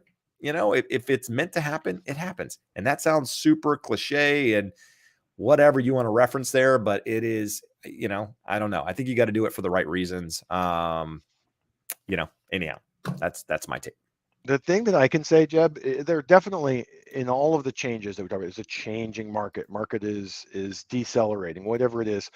I know this because the listing agents are more likely to pick up the call when loan officer calls, and they're happy to kind of walk through the qualifications. The guy today that you were talking about, she picked up the phone. We had a nice conversation, and she told me what she was likely to do. So we're going to do that cross qualification here later on this evening. But at least we're having those conversations, and most people, like, we're all social. I'm kind of antisocial, but most people are social. They like that. They like that interaction of knowing there's a real person, not just a stack of paper and a text or an email on the other end of the line. Like, here's the deal. Anybody can send me a pre-approval letter saying you're approved, but I want to have a conversation. Like, I want to talk. I mean, unless it's a name I know or you're putting some absurd amount of money down and whatever. I mean, maybe I care less, but if I'm able to have a conversation with you, you're able to convey how well qualified your client is, the agent. Like, I talked to an agent today from a different market. She wants to show on my properties. Like, we had a really good conversation. Like, that's an agent that I'd love to do business with because, like, the conversation we had. Whereas I can tell you more often than not, the person on the other side doesn't know what they're doing. And that's the trouble with this business is it's very easy to get a license. It's very easy to take tests and have a real estate license. The one thing that they don't tell you is that there's not a lot of education once you get that license. There's no magic button to once you have a real estate license, you can literally, once you get your license, go help somebody buy or sell a property that day and let me tell you, the test that you take has zero this much to do with buying and selling real estate. It's all legal jargon. It has nothing to do with actually help. There's more about mortgages, honest to God, there's more about mortgages on the real estate application test than there is about actually helping somebody buy and sell a property. But what about meets and bounds? That's good stuff to know, yeah, right? That's what you need to know. How many acres are in a mile? I don't know. Like, how many feet are in a mile? 5,280 or 2,500. I don't know. And guess what? I don't care. It doesn't matter. Was it 52,000, 48,000? I don't know. What is the number, Josh? How many feet are in a mile? I'm going to go with 5,270. Do we want to Google it? Sure. How many acres how many feet are in an acre? It's like 52,000 or 54,000 or 42. Like, that's the kind of crap. Like, you don't ever need to know that. You were correct, Jeb. 5,280. For some reason, I threw out like 5 numbers, so I was like bound to get one. You threw everyone. For some reason, I had 70 every combination of the number. So you like how I did that? So wait, here's the important thing that everyone in the audience wants to know, Jeb. Are we running the 5K on the 4th of July? Did you run that last year? And who among us will win that? Will you beat me if we do that, Jeb? I would beat you backwards. I think I might be able to beat you backwards on that. I assure you, you cannot beat me backwards. You could beat me forwards fairly easily, but you would never beat me backwards. So guys, hey, I'll turn around and we'll both run it backwards. And let's not. My hamstrings would be on fire. So here's an invitation, people. If you're local, Orange County, LA County, you want to run the 5K here in Huntington Beach every year, been going for 100 years or something. That the 5K hasn't, but the parade has. I'm going to run it.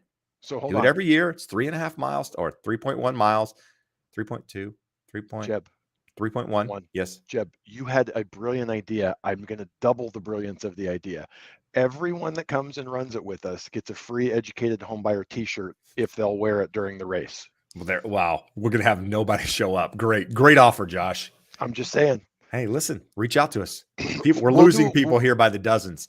We will do a 4th of July version of the. But you're welcome to come. We sing the start, the national anthem, and then we start the run. It's over in about 30 minutes, give or take, depending on what kind of runner you are. You can walk it. Hell, I pushed a stroller. My wife and I pushed a stroller for 8 of the 12 years or so that we've run it together. So you can be anything and run it. It's good. You can ride a I bike if you want. There's a bike in for it. I find someone pushing a stroller and volunteer to keep them company. That's the best way. Romeo says, first-time home buyer, closed escrow May 31st. Should I be worried about spending over $50,000 to remodel to make it modern with a potential recession crash and house not appraising what I paid upgrade? So I would ask you, how long are you planning on owning that house? I mean, so doing some upgrades, modernizing it. We've over the last, I would say 2 years, you haven't really gotten a lot of value in doing some of these upgrades. Yeah, properties have sold quicker, whatever, but for the most part, the crappy house sold just as quick as the nice house, and really not for that much less in many ways. You're going to get back to some of the basics where the nicer houses tend to sell for more money, but you're never going to get dollar for dollar in what you put into a house. If you put $50,000 into a house, doesn't mean it's worth $50,000 more. You just have to understand that. But what I would do is find homes in your neighborhood that have the upgrades that you have in your or that you want to do in your property. See where they've sold relative to what you paid, and base it off of that. But a lot of it comes down to personal preference. Like at this point, like my wife and I have been looking for a house. We've considered doing an addition on our property. It's not going to add a lot of square feet. It adds like 197 square feet based on the plans that we've got drawn up or what have you. It's going to cost about $100,000 to do 197 square feet. Let's be honest. I'm not going to get $100,000 more for that. In fact, in my neighborhood, I don't know how much value it really adds because it's just one of those neighborhoods for whatever reason. But when we talk about it, it's never about, do we get the money back? It's more like our lifestyle. Does it function what we're trying to have with regards to having kids there? Does it allow us to stay here longer?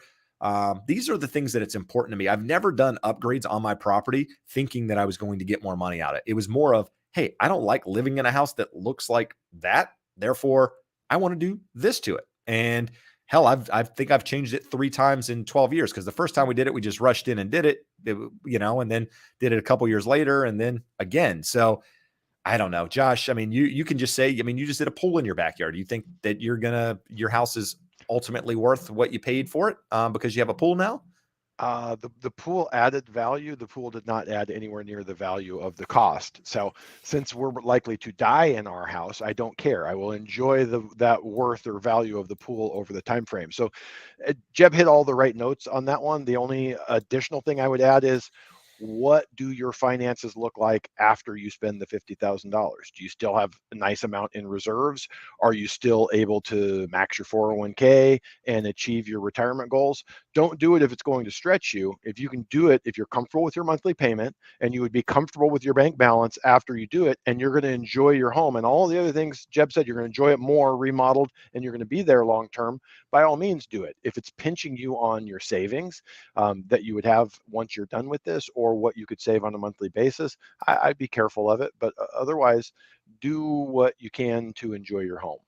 Yeah, I would think the majority. I mean, again, I might be completely wrong on this, but I think most people do upgrades on their property, especially the cosmetic stuff, more for a personal preference than what they think it's going to do to the value. Now, maybe I'm wrong about that, but I mean, I've never thought about me changing the flooring in my house.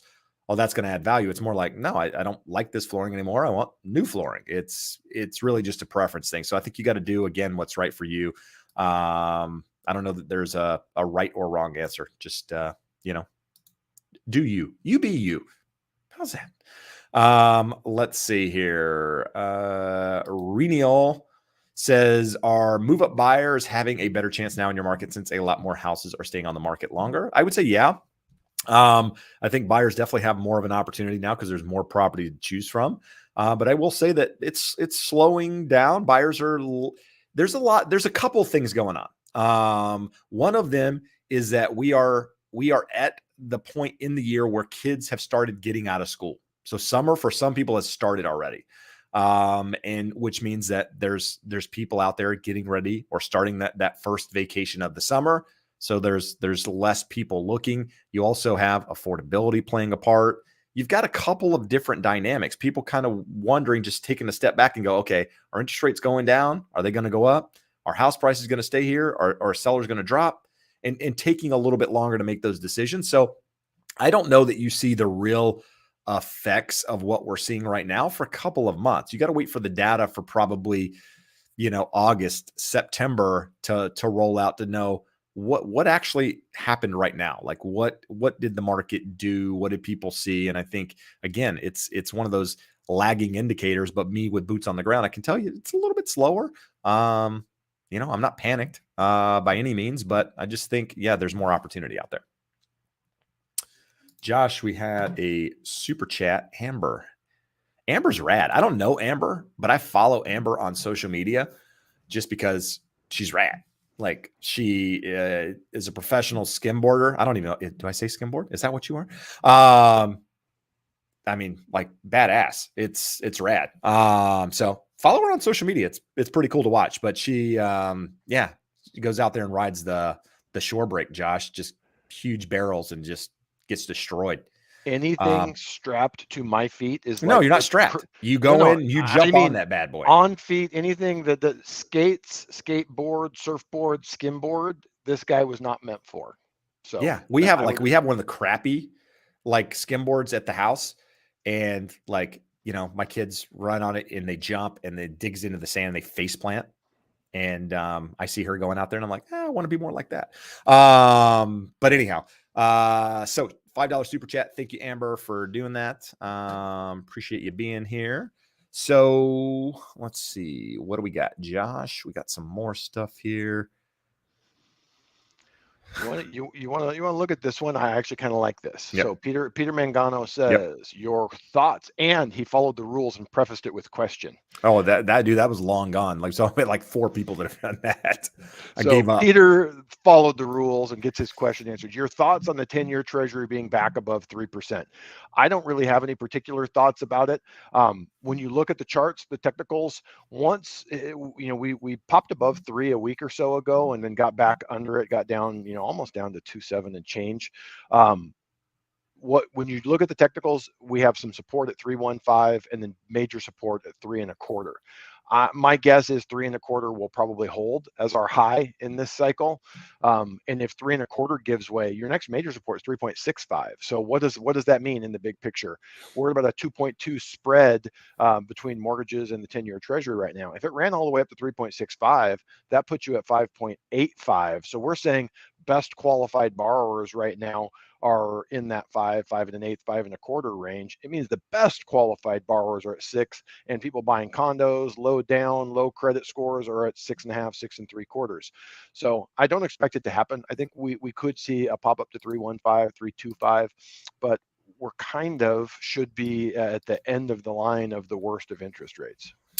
All right, there you go. Good stuff. AJ in L Fair says your video is a great job. We bought our house. It felt so calm because of the info and data you posted or provided. So appreciate that comment. That's why I do this sort of thing. Question: if the Fed breaks something major with quantitative tightening and has to flip back to quantitative easing, what do you foresee as the impact on the housing market? Josh, I'm gonna throw this your way. I don't think that is very likely. It would be like a black swan thing, because if you had asked, so think, we ended quantitative easing back in 2014, 2015, somewhere along the lines, and they tried to tighten through the years and never really were able to do that. But if you had asked once the quantitative easing in QE2 and QE3 were done, we're like, that's the end of it. We'll never see it again. And we get the black swan of COVID, and we had the mother of all QE. So it will take something that we can't foresee, because going forward, you look at the balance sheet, you look at everything the Fed is saying, and I believe they're very earnest about wanting to reduce that balance sheet.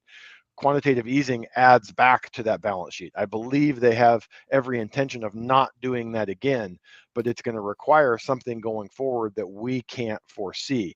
So what I think is quite likely is what they think they're going to be doing with the quantitative tightening is never going to take off or be nearly as aggressive as what they imagine or think it to be. And Jeb, we had the numbers that you and I went through earlier this week, that the tightening right now, people are worried, okay, so the Fed's going to be selling mortgage bonds or adding mortgage bond supply to the market.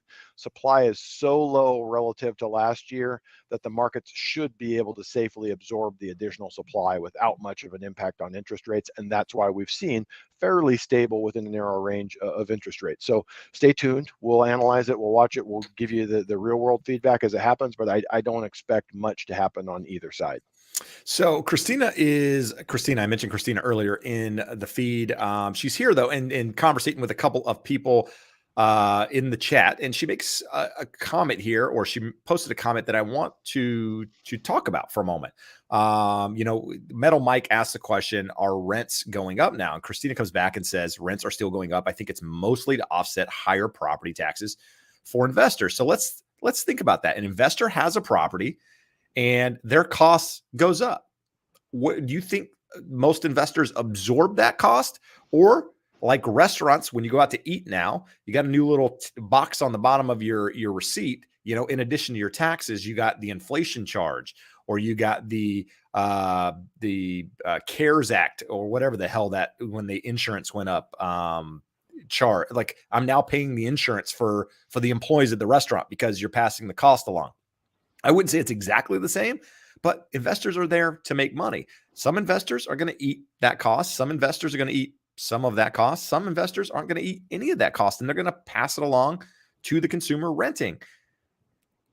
Take it, how you want. But I mean, owning property, you get less. Your property taxes might go up if you own property. But in many states out there, when you own it as a primary home, there are certain measures in place, homesteads that keep them from going up more than a certain amount. So it kind of limits that. And if you're in an inflationary environment, it's a stable asset. It's a fixed asset. So there's benefits to that. Josh, what are your thoughts on, the investor, the landlord potentially passing some of that along to the consumer? Well, think about it. For here in California, it's not an issue. We're the only goofy state where we are protected. Property taxes can only go up 2% a year. So while values the last 3 years are up 40%, you could have a max 6% increase in property taxes, and yet our rents have gone up as much as anyone's. So I don't necessarily disagree with it, but it can't be the only reason, because we're having rents go up here as well. And it's funny, like that Christina pointed out, because she's in an area where the property taxes have gone up. Property taxes are one of the goofiest things to look at, because when you look around the country, hardly anyone's assessed value matches what their home is actually worth. Every state kind of handles it differently. They have their homestead exemptions. So Christina would be the expert on that. For us being here in California, it's not really having an impact other than it's supply and demand, and landlords are able to say, hey, I've got more applicants than I have units, so I get to charge more. Now, and then AJ in L Fair again says, San Diego question here. We are in a condo with an HOA fee for the first time. Is there a legal cap or limit on basically how much they can raise it? It's at $330 right now, and so far not more than $5 a year. So we're actually going to dive into HOAs in our next episode of The Educated Home Buyer, not the one that posts Tuesday. We're actually going to record it maybe later this week or early next week, where we talk about some of these things. But no, there's not really a limit on how much they can increase it. They have to make up for inflation. They have to make up for cost in order to make sure they're not losing money as an association. They also have to be able to put money into reserves, to be able to complete projects. There's a reserve study and says, hey, look, these roofs are 15 years old. You need to start putting X amount in your reserves every single month to be able to pay for these roofs in 15 years. There's an actuary that looks into all this stuff. So no, there's no increase on it. But what I would tell you, the best advice I can give you, and I will say this again in the podcast, and I've actually mentioned it before, is go back and look at the history of the association from, say, the last 5-10 years. Us as agents, we have data. We can go pull properties on the MLS that sold 5 years ago, 10 years ago. Look to see what the association dues were then, and look at them maybe every year since then. Have your agent do that, and you can get a really good idea. Okay, does it go up every single year, or does it stay the same for 2, 3, 4 years and then increases a little bit? Have they ever seen decreases? These are all important things. Because, in addition to that, you can have assessments when the association's not saving enough money. So there are definitely some pros and cons to HOAs. We're going to talk about that, but it's going to be a week or so before we do it. Josh, how can the crash be here now if nobody can afford to put gas in their car? I'm not sure. I don't understand the question exactly. How can I it think, crash? yeah, you can't get in a car crash if you don't have any gas. There you go. A play on words, a Play on pun, words. And so to I speak. immediately think housing crash. Anytime I hear the word crash now, I immediately think housing crash because that is what the media has trained me to think. Edgar says, Josh, any limitations for two brothers buying their parents' property? No limitations whatsoever. Any people can buy together. Two brothers, two random guys, a husband and wife, two people dating, sisters. It truly, it doesn't matter who the buyers are. Depending on what state you're in, buying the parents' property. So California, there's a parent-to-child exclusion on reassessment. So it's possible that you can keep your parents' assessed value for your taxes. So if you're in California, which is a big assumption, there's 49 other states in the country, check into that. But since you are both children of those parents, the two of you buying together would qualify and be eligible if that were the case. So yeah, no limitations, no different than any other two people buying together. All right, I'm gonna throw another one your way, Josh, real quick. Reno was asking, what kind of plant's behind you, Josh? What's that called? We're going to have to go back to my better half. I think that's a banana tree, right? Banana plant. I don't know. I think The that's what best part of it is it's very fake because otherwise it would die. But it's a really cool fake one, and my wife picked it for me, so she would have to tell us what exactly it is. All right, I'm looking for something here as we talk. I think it's going to be something because somebody asked the question of. Okay, so somebody asked the question. Where is it now? I lost it. Let me go back and find it. You want me to take a couple of easy ones? No, we got one right here. It's on my mind. Jason says, do you know if it is true Riverside and San Bernardino counties housing inventories are up 50% year over year? So there's actually an article that I read yesterday that says Inland Empire is number 2 behind Sacramento in California with regards to the number of active inventory increasing. It's up 52% year over year. At the same time, the year's price change is up 14.2%. At the same time, 13.9% of those listings have had price cuts. So yeah, you've had inventory up 50%. So, but let's think about what that means. From 1 month to 1.5 month supply. Yeah. So if you have 2,000 properties on the market and you go from 2,000 to 3,000, is that a big change? In my opinion, no. Well, it depends on where the data is historically speaking. But I can tell you that if I go in here, let's take Orange County, for example, where I'm located. So at the beginning of the year, I was talking, I think the active inventory in Orange County was like just under 1,000 properties. Okay. Today, we're at 2,900 when we came on the market here in Orange County. So what's the increase there? 200%. So yeah, I mean, it's all relative, right? I mean, what are you basing it on? Basing it on this time last year, where we're going to be less than 200% based on this time last year, but based on January 1st, we're up considerably. But is anybody really worried? I mean, maybe some people are. I'm not worried. You're getting back to more normalization. So, well, look at the important thing that you said earlier, Jeb, is 1 month. I don't care about 1 month. It certainly can be the start of a trend, but we want to see it. If it's up 50% next month and the month after that and the month after that, that's a troubling trend. If you just had an increase, the rates kind of spiked up, there were less buyers, you have to see what the trend looks like. It's certainly something worth keeping an eye on. But again, from 2,000 to 3,000 listings is a 50% increase, but not a lot. You want to see the absorption rate, is demand changing. So we need to watch it over 3, 4, 5 months and see what it looks like. good stuff. Let's see what we got here. Jeb, there's a couple here. Jennifer Lego rubbing it in that in Indiana they can get gas for $5 a gallon, and Metal Mike pops in Virginia, also $5 a gallon. Ooh, that's a discount. That sounds a big good. Discount. I think Costco's at like $6.20 for us now. So stop rubbing it in that you don't have crazy states that put tons of gas taxes and crazy refining rules and only allow you to get gas on certain days of the week and fun stuff like that. I would love $5 a gallon gas. Yeah, I won't even get into the dummy behind all that. here in California. I think it's going to be up for election again. Oh, and Christina one-ups everyone. 4.94. She's Oh. under $5 a gallon. Oh, that's such a deal. How about we buy it? We send you Venmo and you send us gas in the mail. We'll pay Just you. ship it. Just ship it. Yeah. Don't let anybody know. Just put it in a box. Just it's a plastic bag and tie it really tight. Just put it in a box and ship it. We addressed that question. YouTube user, are there any conventional loans for investment properties that require less than 25% down these days? Josh, can you get away with 20? Single family residence, you can go as low as 15. You're going to have a really high interest rate and mortgage insurance on that. It's when you get to 2 to 4 units that you're looking at bigger down payments. All right, there you go. Another quick question: is it safe to rent out a house that you have a primary HELOC on? When is it safe to rent out that house, Josh? Safe is a relative word. I'd like to be in it at least 6 months. I wouldn't worry about it much after that if you burn out in 60 days.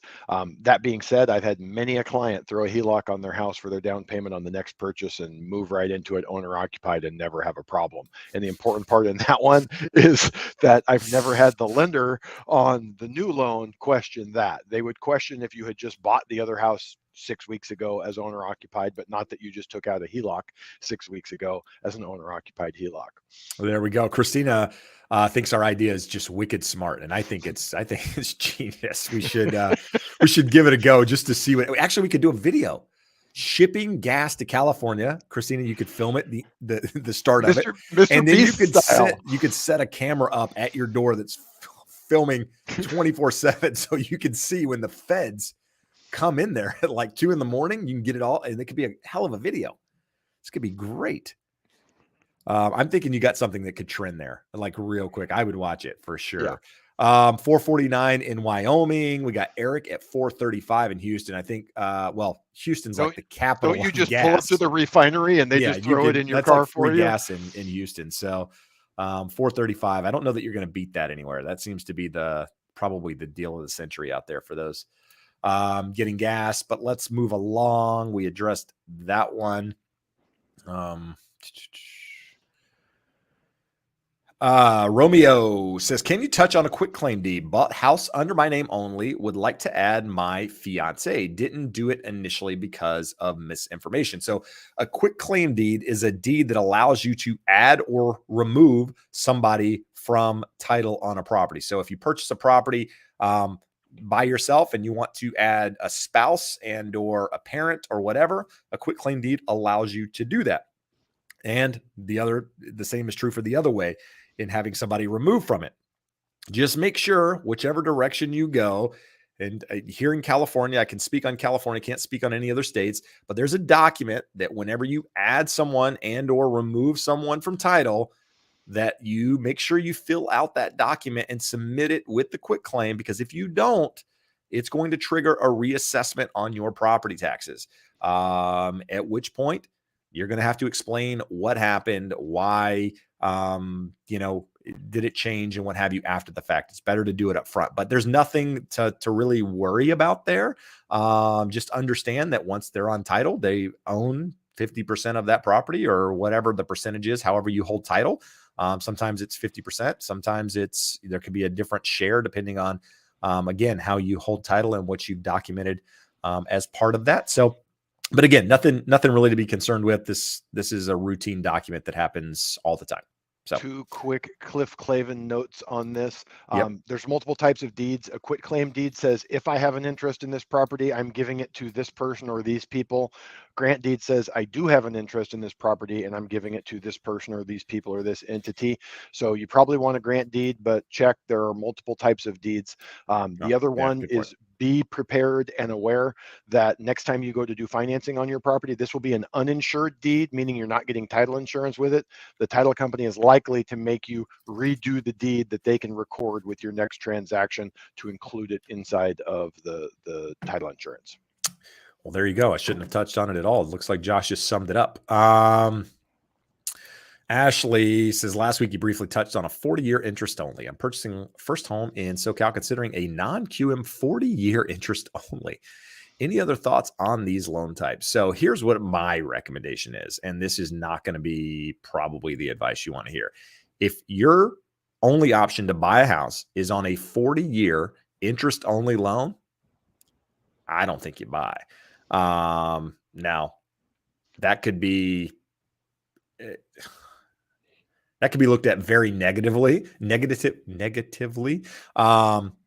But I think you're stretching it out way too much with regards to the term and being able to pay down the principal, and the fact that you're going in interest only, so you're not paying down the principal at all.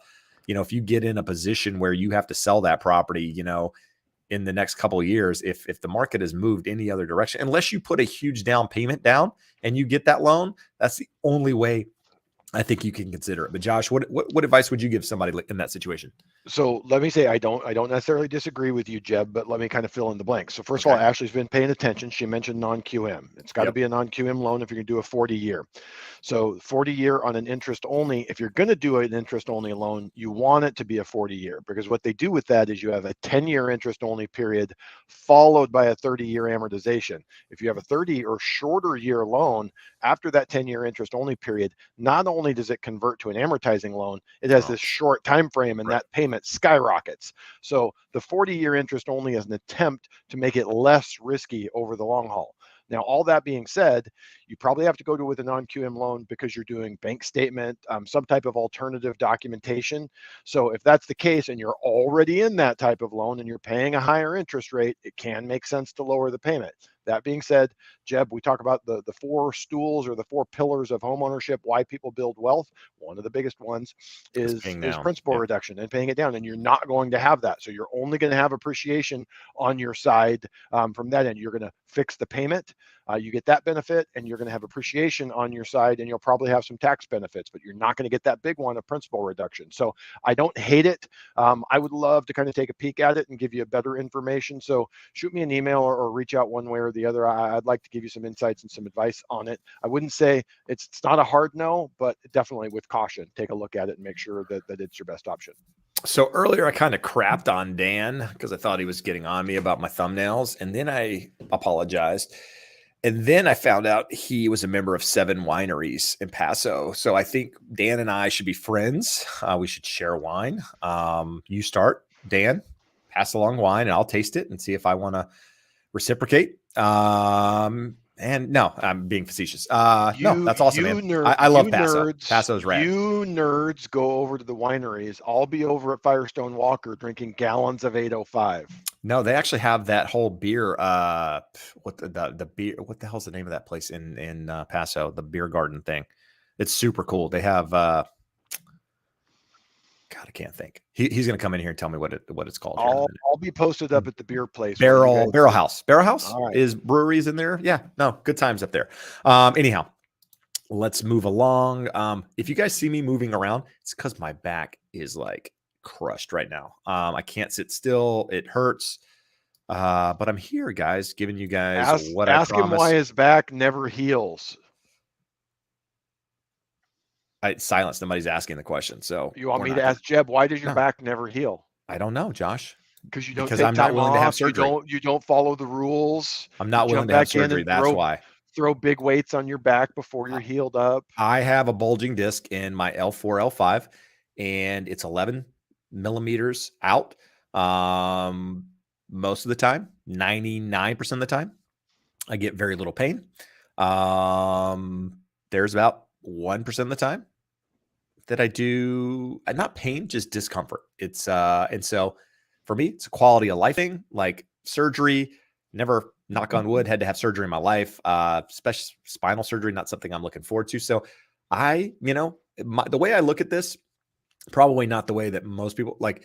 Can I still be active with my kids? Can I still jump on trampolines? Can I still run around, chase them, do all of that? If I can, then I probably don't need surgery because, my quality of life is still there. But what I can say is that there are times like right now where it's bugging the hell out of me. And I'm like, it sounds okay. Just not willing, like Josh said, to sit still for multiple months in order to have it. So the surgery is awful. My wife turned into like the Exorcist when she the pain meds wore off from that. Yeah, So no, it's not something I want to do. So I'm, and jumping on a trampoline, quite frankly, is probably the worst thing I can do for it, because every time I do that afterwards, I feel like somebody kicked me in the spine and it doesn't feel good. But anyhow, we are an hour 56 in, my friends. I'm going to go out on a limb. First off, I'm going to put a link below. Say, if you need a lender, you need a real estate agent anywhere in the country. It could be Alaska, it could be Hawaii, it could be, hell, you could test me. Go outside the country and see if I can find somebody. I don't know. On the real estate side, mortgage side might be a little bit more tough. But go to that link. I'd like to ask also that you hit the thumbs up. There's 152 likes. You guys really disappointed me later. I'm going to cry after I get off this. Has nothing to do with the pain in my back, because you guys didn't get me to 300 like I asked, but it's part of the game. I guess I got to be nicer next time to Dan. But no, hit the thumbs up. Again, leave a comment, share us with a friend, listen to the podcast, subscribe to the channel. There's a lot that you can do by hitting that thumbs up. And then lastly, the last thing I'll say is Josh and I both have a link where you can hire us as consultants if you want to do that. It's not inexpensive to do, but you can have us working for you, and you could be in another part of the country, which is have its advantages. So Josh, where are you? We got 200 people watching. What do you want to add? Same stuff, same thing every week. Show up, get your questions answered, do your research, and make an educated decision for yourself. And it's funny, you see that by the quality of questions that we get here, most of you guys have been watching for a while. You have educated yourself here and elsewhere. So hopefully we're just confirming your decision, because most of you seem to have a pretty good handle on what you can and should do. No. So guys, great advice, Josh. I was thinking of something when you said that. So prior, like last night, I wake up this morning, whatever, checking my email, and every day I get some sort of collaboration email. Somebody wants me to put some product on my channel. They'll pay me, blah, blah, blah. I never do it. But then I got one a little bit enticing, and this one's not a pay. This one is, they will ship me a box of treats from some foreign country. It could be like for my dog. No. It could be like South Korea, could be like Africa, whatever. It's a box of treats, and they want to open it on a video. And I texted back and I said, because this is the only one that's enticing to me at all, because we can do it on here. Like, we can eat these things on air and give people a real reaction to what it tastes like to eat some of this garbage. And I think it'd be hilarious. Maybe it's not garbage. Maybe it's great. Maybe you order one after the fact. I don't know. But I thought it could be enticing. So I said, I'm not willing to do a video for you, but you send me a box, I'll open it on the live, and we can taste some treats from North Korea, Josh. Korean barbecue. There's probably nothing wrong with those. They're probably completely fine. Yeah. And so hell, it could be fun. I don't know. Give us some more ideas. We need to spice this thing up. This is not, we need to level up our game here.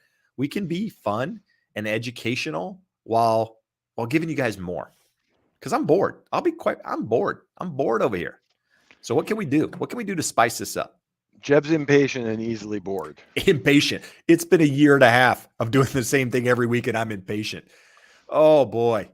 This is a conversation I don't want to have on the air, Josh. This sounds like a therapy session.